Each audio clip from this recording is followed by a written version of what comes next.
Vamos a comenzar con un texto bíblico que la mayoría de nosotros conocemos, que está en Mateo 21, del 21 al 22. Y dice así: respondiendo Jesús les dijo: de cierto os digo que si tuviereis fe y no dudareis, no solo haréis esto de la higuera, sino que si a este monte dijereis: quítate y échate en el mar, será hecho.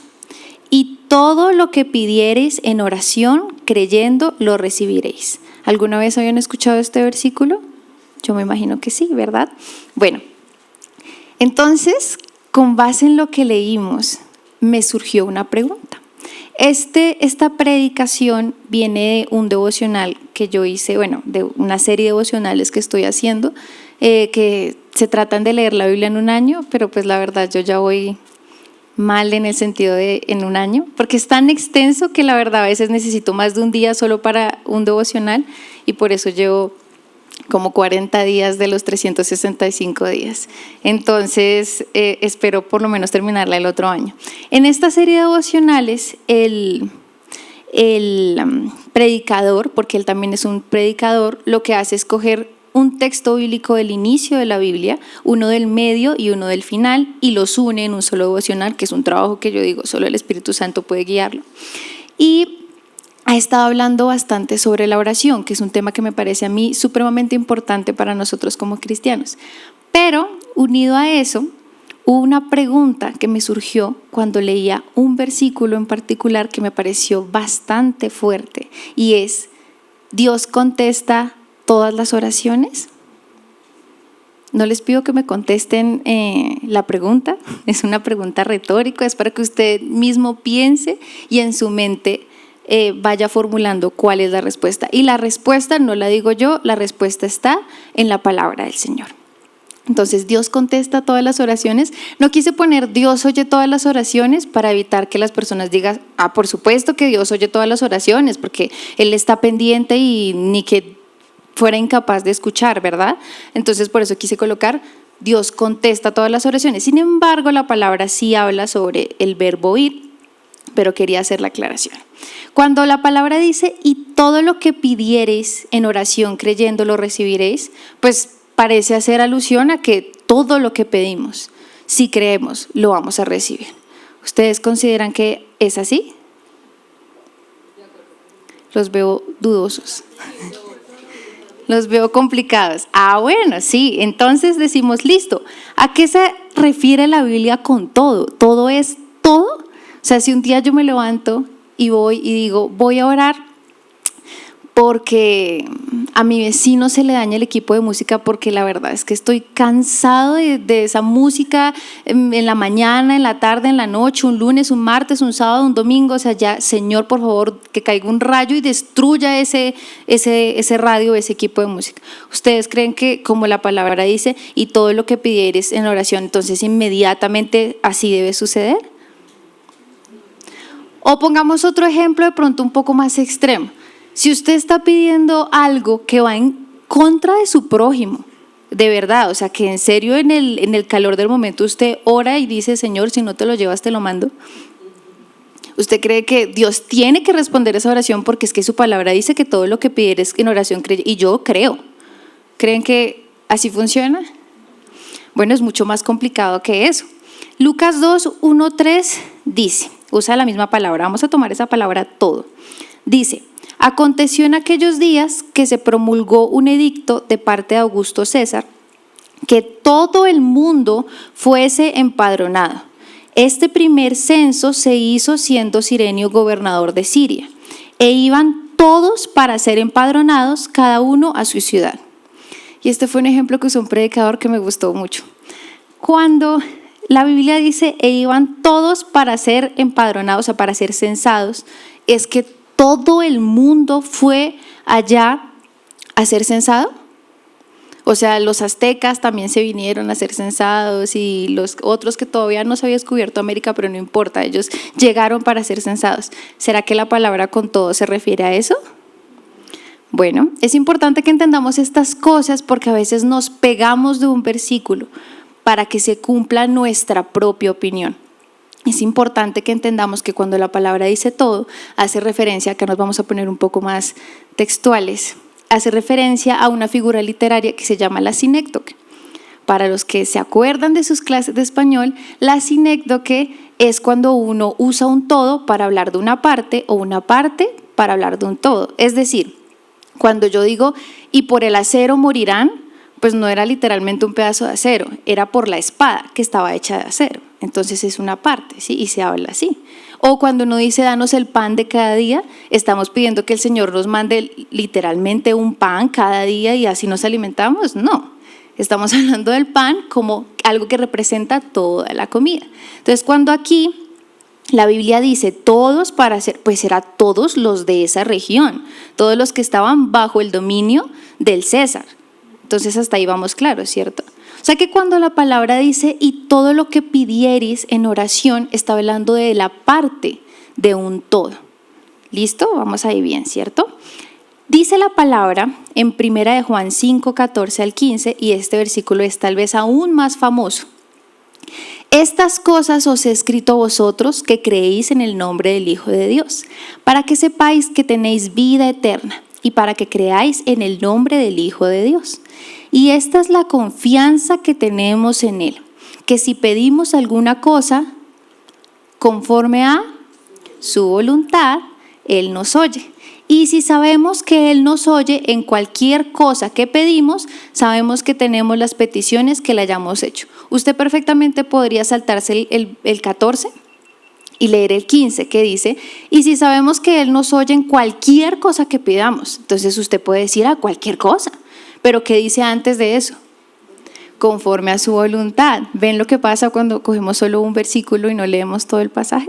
Entonces la palabra es clarísima. O sea, no es que la palabra se contradiga o de repente el Señor se arrepiente y diga, no, ya no todo, mejor alguno. No. O sea, la palabra es clara. Lo que tenemos que hacer es leerla, estudiarla.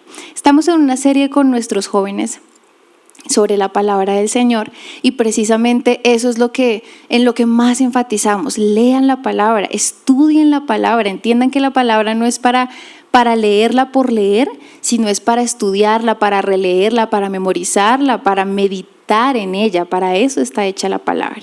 Y eso es lo que pasa, y bueno, eso es lo que pasa cuando uno realmente se enamora de la palabra del Señor. Entonces que Dios nos dé ese amor por su palabra.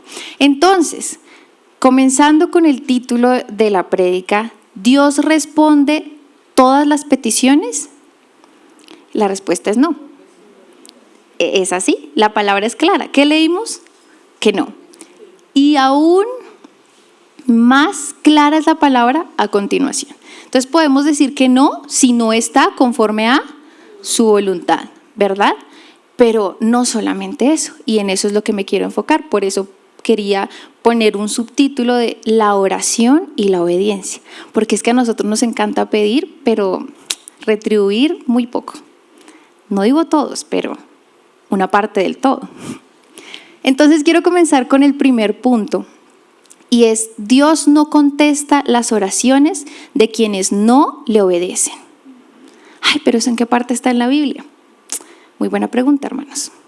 Proverbios 28:9 dice: el que aparta su oído para no oír la ley, su oración también es abominable.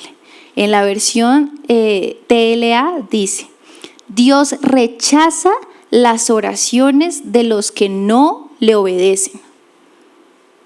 La palabra es la palabra misma es quien nos responde. Dios rechaza las oraciones de quienes no le obedecen. Entonces hay otra cosa en esa parte del todo cuando oramos, y es cómo está nuestra obediencia. Y el corazón de esta palabra también es para responder tal vez una de las razones por las que sentimos que oramos y no vemos respuesta. Esa no es la única razón. No es que usted llegue a su casa y diga: el Señor no me responde porque estoy en desobediencia. No necesariamente es así, pero puede ser una de las razones. Entonces quiero poner algunos ejemplos de cuando Dios no contesta las oraciones de quienes no le obedecen. Y el primer ejemplo también aparece seguido a Proverbios en Juan 9:31 y dice: sabemos que Dios no oye a los pecadores, pero si alguien teme a Dios y hace su voluntad, a este oye. Primero, si alguien teme a Dios, ay, es que yo tengo temor de Dios, pero no me gusta mucho esta parte de la palabra que dice que me debo sujetar a mi esposo. Ay, es que yo sí le temo a Dios, pero no me gusta mucho congregarme, aun cuando la Biblia dice no dejen de congregarse. O yo sí le temo a Dios, pero hay unas cositas del mundo que todavía como que me seducen y yo de vez en cuando caigo. Dice la palabra, si alguien teme a Dios y hace su voluntad, a este oye. La palabra lo dice, hermanos, no yo. La oración del no creyente entra en este primer punto. ¿Por qué? Porque cuando dice sabemos que Dios no oye a los pecadores, ¿a quiénes habla? ¿A nosotros los cristianos? No, nosotros no somos considerados pecadores. Sí, por supuesto, ya les recomiendo que revisen la prédica que dio Mateo de la ley y el pecado para que entendamos un poco esa diferencia. Que nosotros tenemos todavía una naturaleza pecaminosa que combate con nuestra nueva naturaleza, sí, pero eso no quiere decir que el pecado nos domine, porque ya no es así. Entonces, ¿quiénes son los pecadores? Los no creyentes. Los pecadores son los no creyentes, los que no han nacido de nuevo. ¿Y cómo sé yo que no soy un pecador? Porque tal vez puede ser una pregunta. Bueno, sabemos que no somos pecadores porque hemos nacido de nuevo, y al nacer de nuevo tenemos un fruto de salvación, dice la palabra. Pablo en una de sus cartas dice, hay un fruto de la salvación. No somos salvos por las obras buenas que hacemos, pero demostramos que somos salvos por las obras que hacemos, ¿cierto? O sea, yo no puedo decir que he nacido de nuevo y seguir comportándome igual a antes de conocer a Jesús, porque entonces no hay un fruto de salvación. También dice la palabra, Pablo dice que hay un carácter de Jesús que empieza a mostrarse en mí. Esas son las formas en las que usted puede decir, definitivamente yo sí soy un creyente, no entro en esta oración. Pero entonces, si se supone que todos aquí somos creyentes, o eso espero, ¿por qué quiero hablar de la oración del no creyente? Bueno, porque creo que tenemos que tener mucho cuidado con cómo aconsejamos a los no creyentes en cuanto a la oración. Es decir, a mí me ha pasado también muchas veces cuando un familiar mío o alguna persona que no es creyente, y por eso quiero hacer énfasis aquí, porque tampoco se vale una persona que dice ser creyente pero no hace su voluntad. No, eso no se vale. Una persona que dice ser creyente y no hace su voluntad realmente no ama a Dios y no puede llamarse parte del pueblo de Dios. Entonces sus promesas no son para ella, o sea que es parte de los pecadores. Entonces yo no puedo aconsejar a una persona respecto a la oración si no estoy seguro que el Señor la va a escuchar.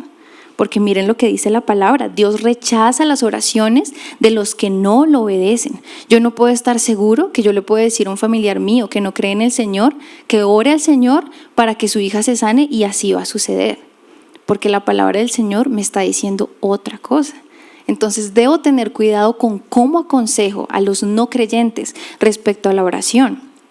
Y para los que de pronto quieren investigar un poco más respecto a cómo sé yo que soy cristiano, en Filipenses 1:11 dice lo del fruto de la salvación.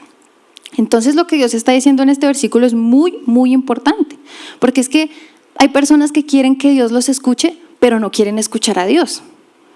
O sea, hay personas que quieren que el Señor esté ahí como el genio de la lámpara, como dice a veces el pastor, para satisfacer todas sus necesidades, y no entienden que hay una necesidad mayor que realmente necesitan, de un Salvador. Entonces, cuando yo aconsejo a una persona que ore para que esa necesidad en particular sea satisfecha, debo tal vez pensar que hay una necesidad mayor que esa persona tiene, o un consejo mayor que puedo darle.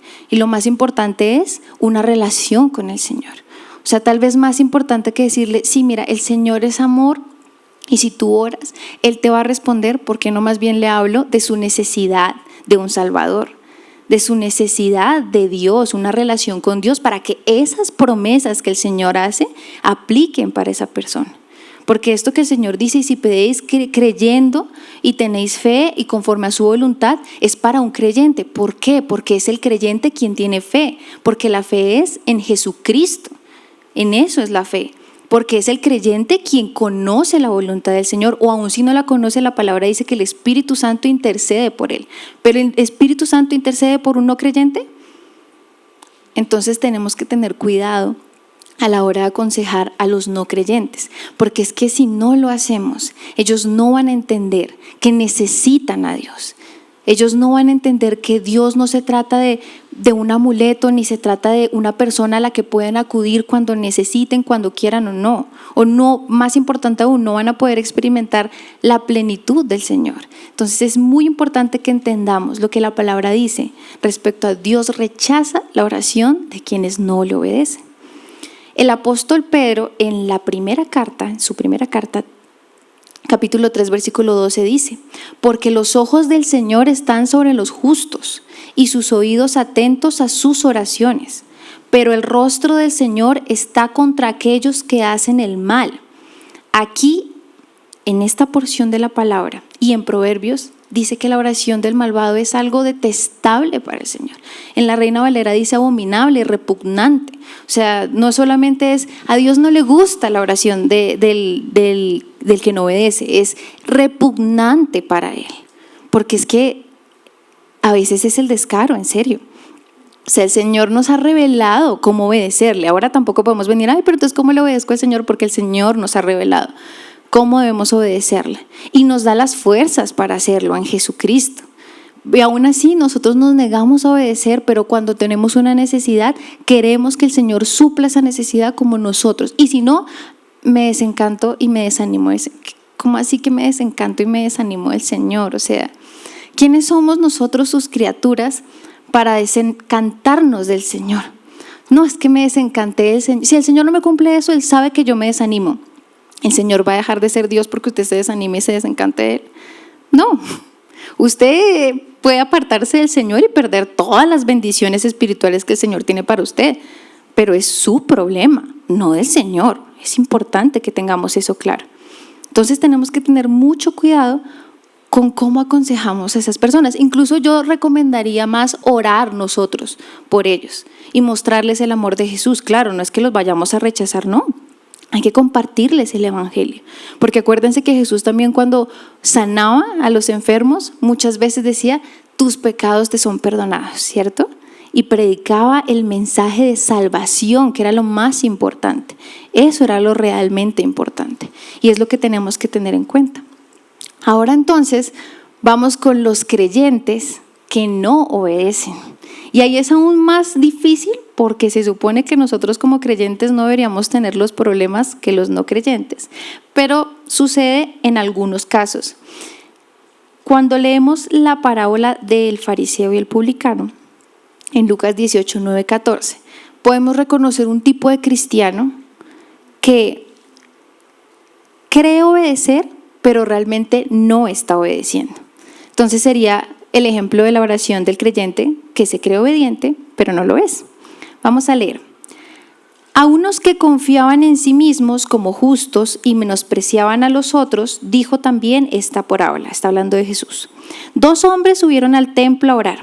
Uno era fariseo y el otro publicano. El fariseo, puesto en pie, oraba consigo mismo de esta manera: Dios, te doy gracias porque no soy como los otros hombres, ladrones, injustos, adúlteros, ni aún como este publicano. Ayuno 2 veces a la semana, doy diezmos de todo lo que gano. Mas el publicano, estando lejos, no quería ni aún alzar los ojos al cielo, sino que se golpeaba el pecho diciendo: Dios, sé propicio a mí, pecador. Os digo que éste descendió a su casa justificado antes que el otro, porque cualquiera que se enaltece será humillado, y el que se humilla será enaltecido. Entonces podemos hacer un paralelo de pronto con el creyente que siente que la vida cristiana es cumplir un checklist: oro, ayuno, diezmo. Yo no le hago mal a nadie porque yo no asesino, no robo. Bueno, podemos hacer una lista de nuestras buenas obras, pero realmente, y cuando leemos esta historia, vemos que el fariseo podía cumplir todo lo que decía, pero estaba siendo obediente como Jesús quería. ¿Cuál era su desobediencia? Si leemos bien esta porción de la palabra, nos damos cuenta que el publicano estaba mirando la paja en el ojo ajeno en vez de la viga que tenía.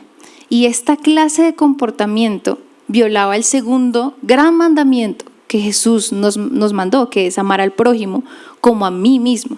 O sea que el fariseo probablemente estaba en desobediencia, aun cuando creía que estaba en obediencia. ¿Por qué? Porque había cosas que él creía que estaba cumpliendo, como si tuviera que cumplir la ley todavía, y no estaba cumpliendo el corazón de la ley. Y para los que de pronto también quieren entender un poco esta parte de cómo así cumplo los mandamientos, pero ya no estamos en la ley, pero que también les recomiendo la predicación de la ley y el creyente, porque ahí se explica. Es Pablo quien nos lo explica, si no estoy mal, en Romanos. ¿Qué es obedecer para el Señor? ¿Por qué el fariseo no está obedeciendo? Bueno, porque Jesús, nosotros ya no estamos sujetos a la ley, pero sí estamos sujetos a Cristo, y Jesús nos enseñó a imitarlo. Jesús ya venció, ya cumplió la ley por nosotros, pero cuando lo imitamos, estamos cumpliendo los dos grandes mandamientos, que son amar a Dios y amar a mi prójimo. Así es como obedecemos al Señor. Y si cogemos la ley y miramos los mandamientos, ni siquiera tenemos que mirarlos uno a uno y tratar de cumplirlos, porque si amamos a Dios y amamos al prójimo, ya estamos cumpliendo. Sí, porque yo no voy a robar si amo a mi prójimo, ¿verdad? Ni voy a asesinar si amo a mi prójimo, ni voy a tener otros ídolos si realmente amo al Señor. Entonces el creyente busca obedecer al Señor. El Señor no se agrada de la oración de quien no es consciente de su desobediencia y que necesita empezar a caminar en la obediencia con el Señor, porque la palabra dice que quien ama a Dios obedece. En Juan, búsquelo, ahí también dice.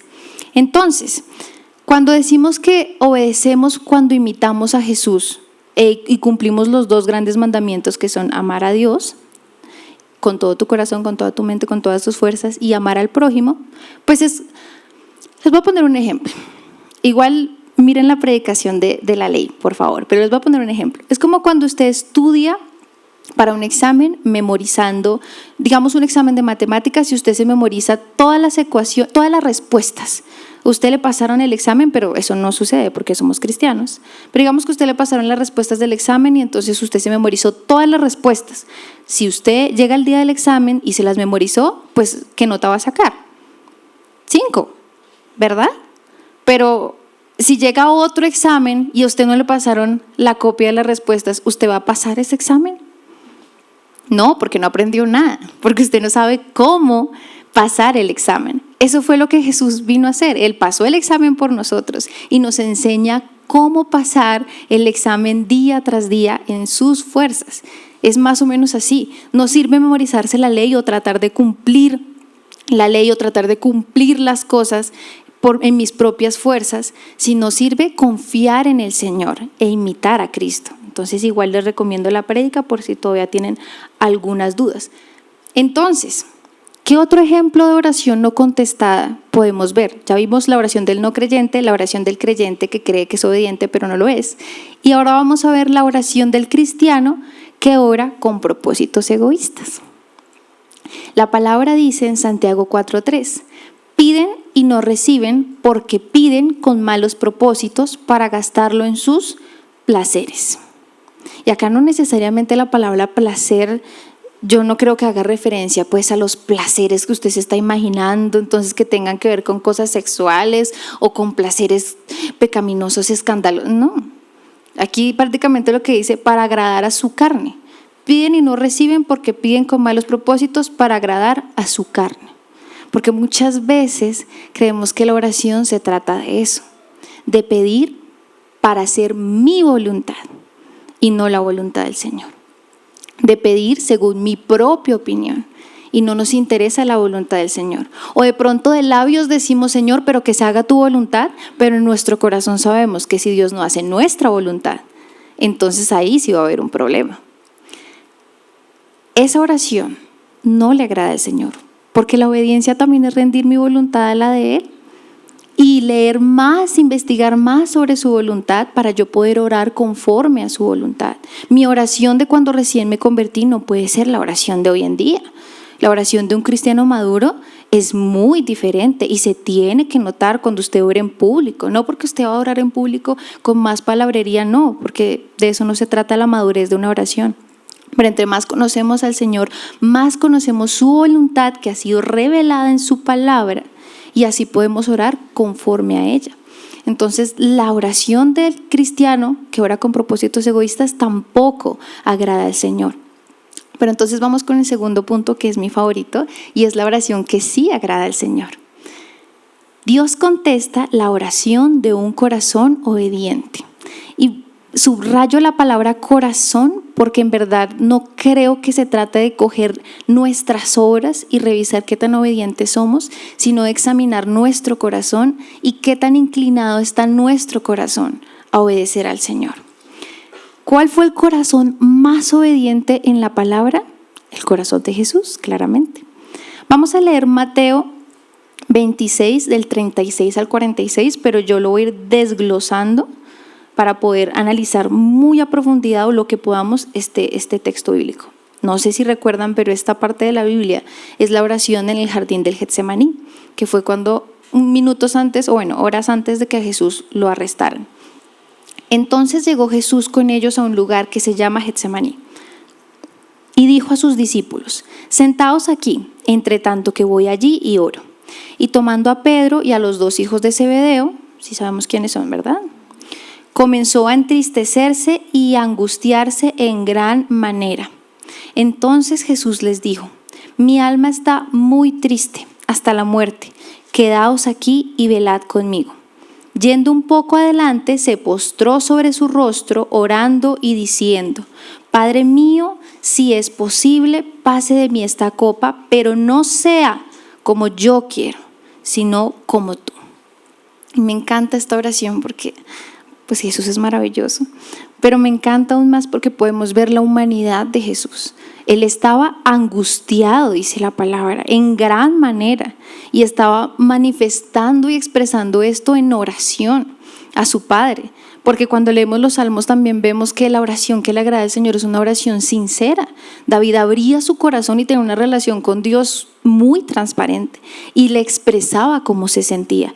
Entonces es completamente válido expresarle nuestras emociones a Dios. Es más, yo a veces pienso que es mucho mejor expresarle esto que sentimos al Señor que a otros, porque aunque sí hay muy buenos consejeros, sí, a veces se puede convertirse en un espacio para victimizarse, un espacio para quejarse, para criticar, porque es que los seres humanos somos una cosa seria. Entonces uno quiere desahogarse, pero termina criticando, termina victimizándose, termina diciendo: sí, yo tengo toda la razón y esa otra persona que me lastimó, que esto, y termino hasta peor de lo que llegué.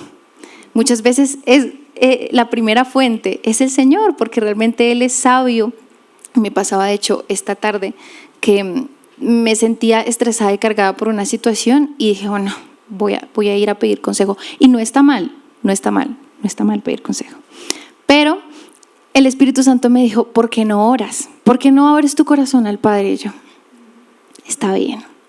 Y en el bus empecé a orar y a meditar en la palabra y yo: Señor, pero es que no es justo conmigo. Y entre más yo hablaba, más el Señor traía a mi mente la palabra y más yo decía: la que está mal soy yo. Claramente. Y tuve un descanso en el Señor y una respuesta tan clara de parte de Él que yo creo que jamás podría haber obtenido de otra parte. Y me evité el proceso de victimización, de rencor, de quejarse, de pedirle luego en la noche perdón al Señor por todo lo que hablé. Me ahorré todo ese proceso solo con abrirle mi corazón al Señor. Pero cuando leemos los salmos, y esto me encanta, David no termina en tristeza ni termina en sus problemas, comienza en sus problemas y termina, no. Cuando leemos los salmos vemos que David termina en exaltación al Señor y pero yo sé que el Señor es grande, pero yo sé que el Señor me dará la victoria, pero yo confío en el Señor. O como dice el Salmo de Asaf: yo sé que aún te pertenezco y me sostienes de la mano derecha. Entonces él termina confiando en el Señor. ¿Está bien abrir nuestro corazón al Señor? Sí, pero debemos terminar siempre en la fe que tenemos en el Señor, confiando en el Señor.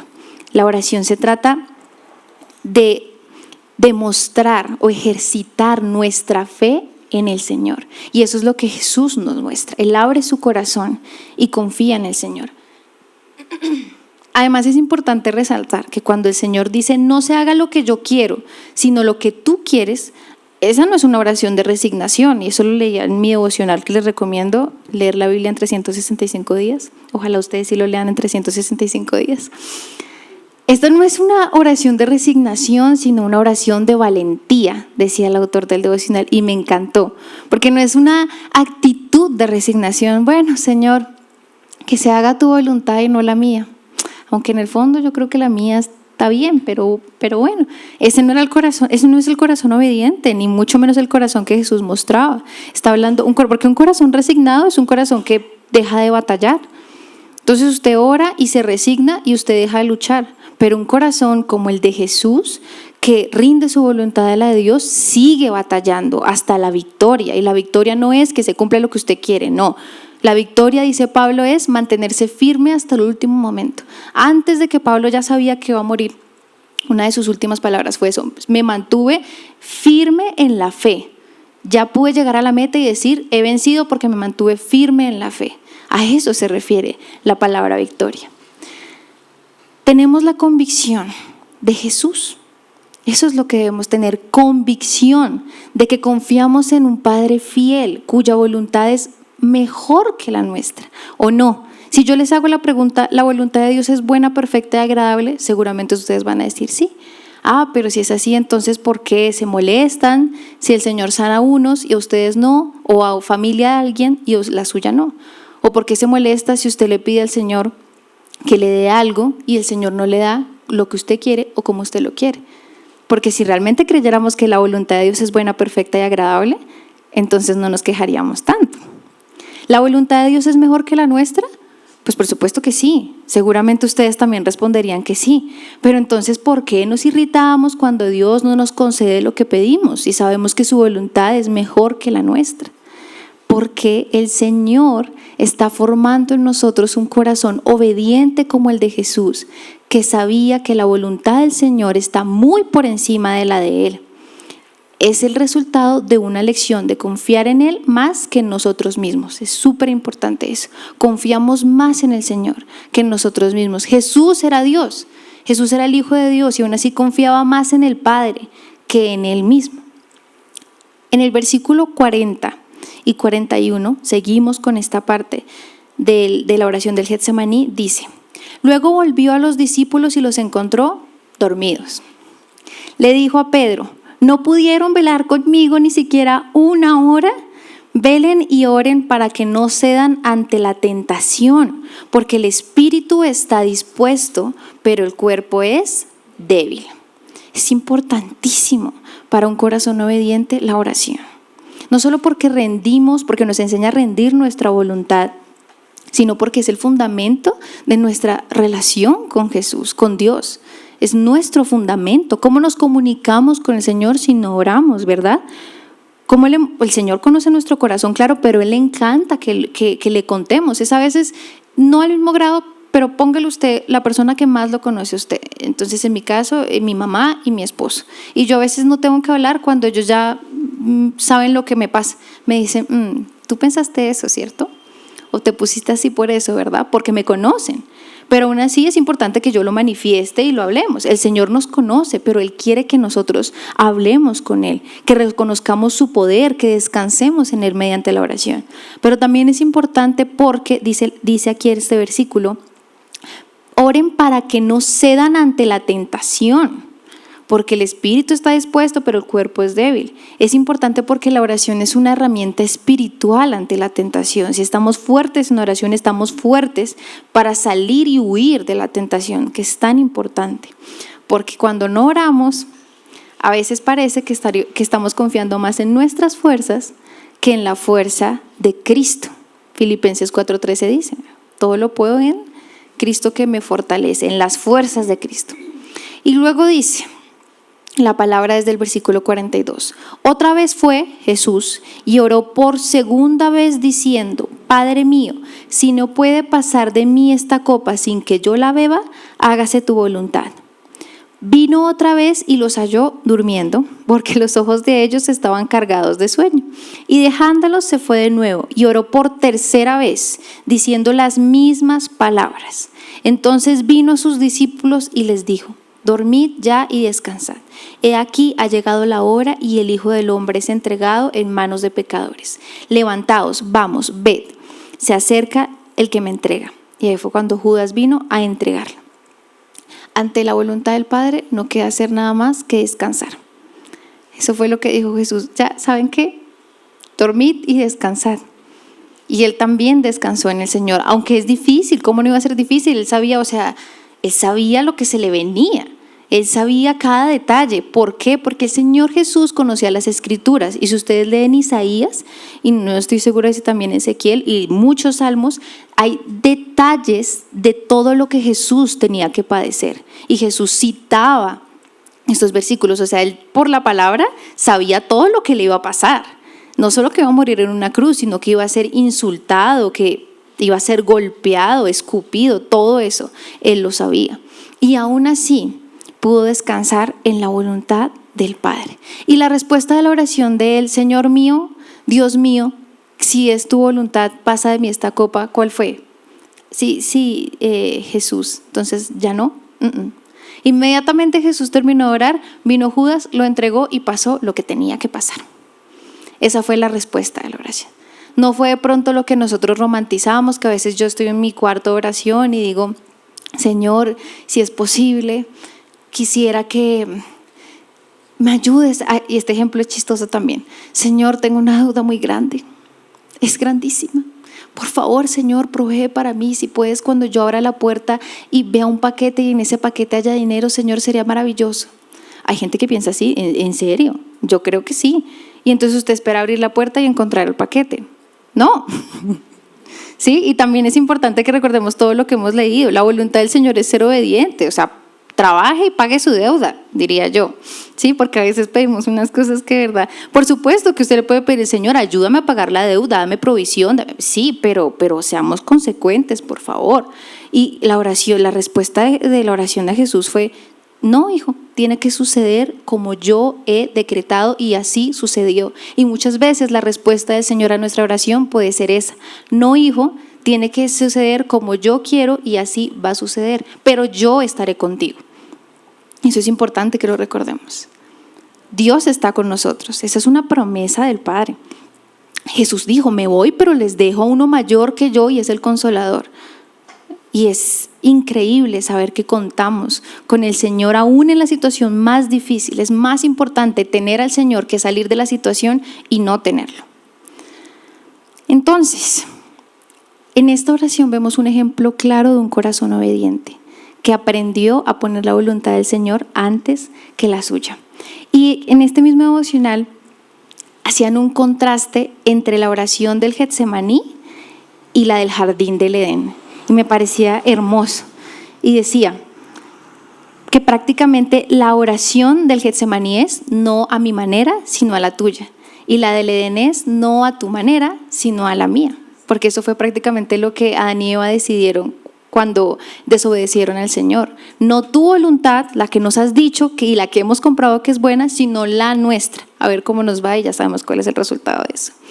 En comparación a lo que Jesús nos enseñó en el Getsemaní: no es a mi forma, ni conforme a mis deseos, sino al tuyo, que es mucho mejor que al mío. Y el resultado de la oración de un corazón obediente, ¿cuál fue? La salvación.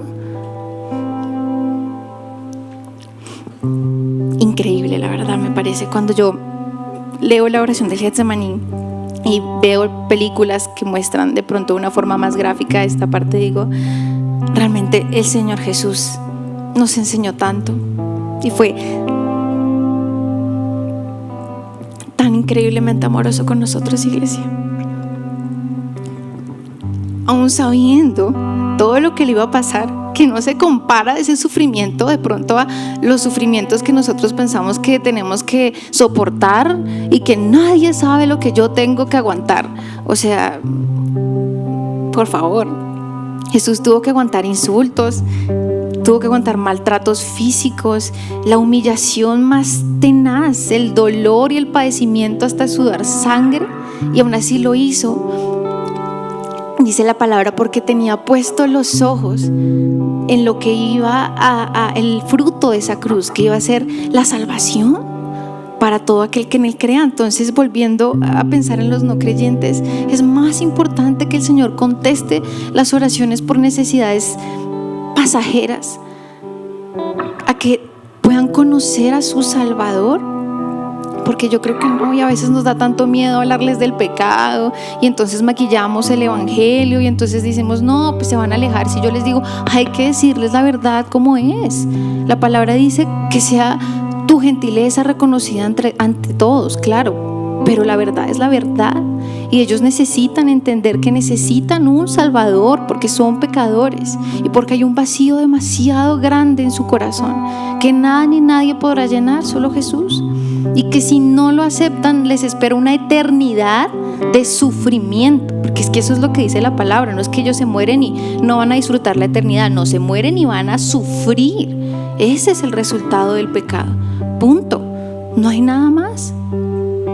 Y lo que Jesús acá nos está enseñando es un consejo maravilloso sobre cómo debemos orar, cómo podemos descansar en la oración. Eso es lo que el Señor quiere, que en la oración encontremos descanso cuando cedemos nuestra voluntad. Hebreos 12:2 dice: esto lo hacemos al fijar la mirada en Jesús, el campeón que inicia y perfecciona nuestra fe. Debido al gozo que le esperaba, Jesús soportó la cruz sin importarle la vergüenza que ésta representaba.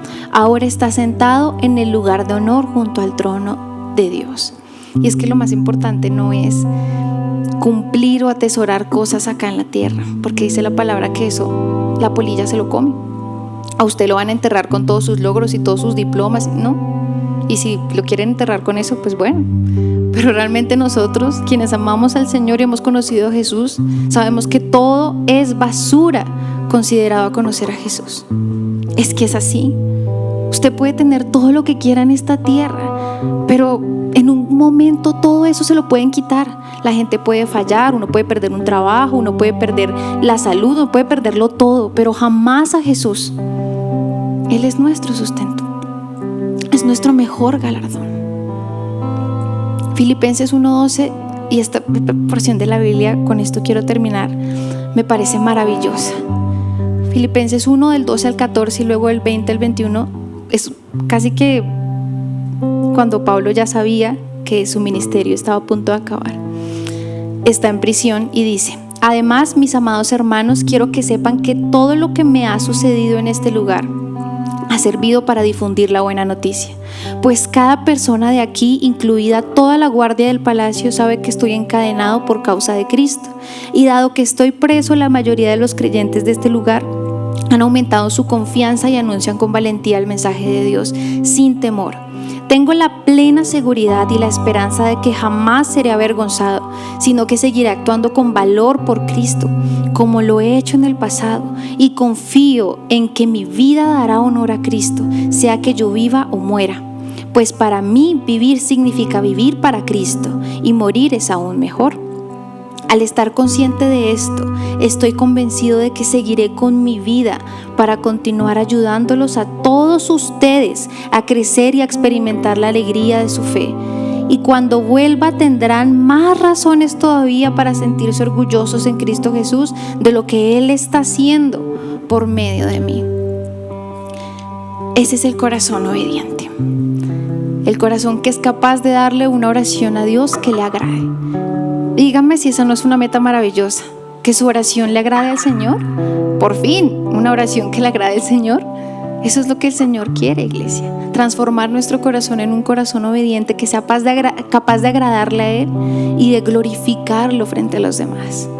Eso es lo que el Señor anhela. Como Pablo, que entendamos que lo que nos sucede puede ser usado para la gloria del Señor. Pablo estaba encadenado y el Señor lo usó para que los creyentes crecieran en la fe y estuvieran más animados de compartir la palabra. Es increíble cómo el corazón de Pablo no es de queja.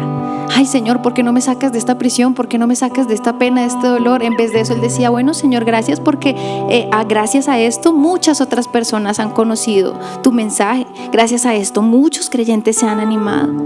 Y eso es lo que el Señor hace a través de nuestras pruebas y de nuestros sufrimientos. Él lo puede usar para su gloria.